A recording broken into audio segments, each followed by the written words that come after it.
Guts and Griffith are one of the most iconic foils in manga. But what a lot of people don't understand is that Griffith is not actually the biggest catalyst to Guts' development as a character. It's Gambino. Don't get me wrong, Griffith has a huge impact on Guts. What I want to be understood here is that Guts is a fully formed character before he even meets Griffith, and none of his decisions, right or wrong, can be analyzed outside of the context of Guts and Gambino's abusive relationship.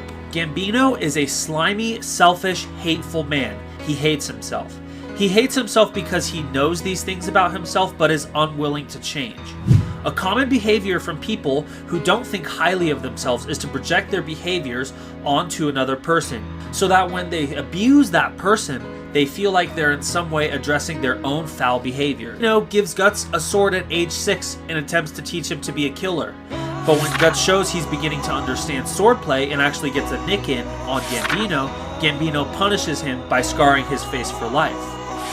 When Guts survives his first battle, Gambino rewards him by selling Guts out to Donovan. When Guts brings back money to an injured Gambino, commenting that this money will be enough to buy women and wine, Gambino lashes out at Guts, seeing himself in Guts' assumption of what the money will be used for. This cycle culminates in the final scene of this backstory, where Gambino drunkenly tries to kill Guts after revealing to Guts that he did indeed sell Guts to Donovan.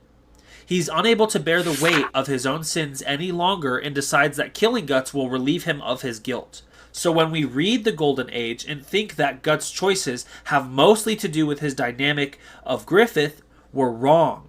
Guts' choices all stem from his relationship with Gambino and how he was taught to interact with the world and people around him. Anyways, my name is Talon and I make videos breaking down manga so you, an aspiring manga artist, can apply these techniques to your own stories and one-shots. I know I'll definitely be using them too as I work on my own one-shot.